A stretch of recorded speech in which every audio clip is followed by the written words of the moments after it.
Hello everyone, আসসালামু আলাইকুম। এই ভিডিওটার জন্য আমি একটু এক্সাইটেড, কারণ এটা হচ্ছে totally something new for me. নিশ্চয়ই আমার পেজে যারা রেগুলার ফলো করেন তারা কখনোই আমার কোনো ভিডিওতে ক্যানভাস দেখেন নাই। তো এবার যখন আসতেছে অবশ্যই সামথিং নিউ। তো আমি প্রথম হচ্ছে আর্ট ট্রাই করতেছি, তাও সেটা টেক্সচার আর্ট। আমার কাছে মনে হয়েছে যে ক্যানভাস যে আর্ট বা রং তুলি দিয়ে যে আর্টগুলো করা হয় তার থেকে টেক্সচার আর্টটাই বেশি সুন্দর বা একটু অন্যরকম। তো এটা দিয়ে আমার শুরু করা হয়েছে। ডেকোর প্রোডাক্টস আর ক্যান্ডেলসের পাশাপাশি হচ্ছে আমি এই টেক্সচার আর্ট রাখতে যাচ্ছি আমার পেজে। আমি একই সাথে ২টা টেক্সচার আর্ট করেছি এক ক্লায়েন্টের জন্য।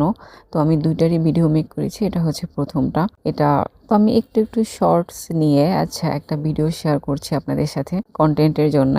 যেহেতু এটা আমার ফার্স্ট টাইম, তাই আমি খুব এক্সাইটেড অ্যান্ড কাজ কমপ্লিট করার পর আলহামদুলিল্লাহ আমি স্যাটিসফাইড হয়েছি।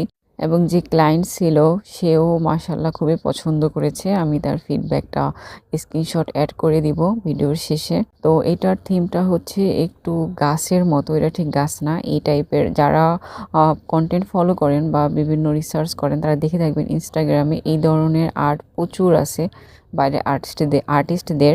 তবে ওরকমই একটা করার চেষ্টা করেছি, একটু গাছের মতো। আমার প্রথম ২টা আর্ট আমি প্রায় ১ সপ্তাহ বসে করেছি। একটু ধীরে করেছি যাতে জিনিসগুলো খুবই ভালো হয়। আপনারা শেষ পর্যন্ত দেখবেন এবং বলবেন কেমন লাগছে। এখন থেকে আপনারা চাইলে টেক্সচার আর্টের অর্ডার করতে পারেন আমাদের পেজে। ইনশাআল্লাহ এটা নিয়েও ভালো কিছু করার ইচ্ছা আছে। বাকিটা দেখা যাক। ছোট ক্লিপের মধ্যে আপনারা বুঝতেই পেরেছেন প্রথমে আমি ক্যানভাসটা একটু রেডি করেছি জেসো টাইপের একটা মানে লিকুইড দিয়ে। এরপরে ওটা শুকানো হয়েছে ধাপে আমি পেইন্টিং করেছি প্রথমে, এরপরে টেক্সচার দিয়ে হচ্ছে আর্টটা করে নিয়েছি। এরপরে হচ্ছে বেস কালারটা করেছি ব্ল্যাক, আর এখন হচ্ছে আমি গোল্ডেন করে দিয়েছি। এরপরে শুধু বার্নিশ করার পালা। মোটামুটি আমি গোল্ডেনটা করেই হচ্ছে এটাই আর্টের টোটাল ফাইনাল লুক। এরপরে শুধু বার্নিশটা অ্যাপ্লাই করব। তো আমি একটু ভিডিও করে নিয়েছি। কেমন হয়েছে অবশ্যই জানাবেন। আমি খুবই এক্সাইটেড এটা নিয়ে। আপনাদের ফিডব্যাক পেলে খুবই ভালো লাগবে।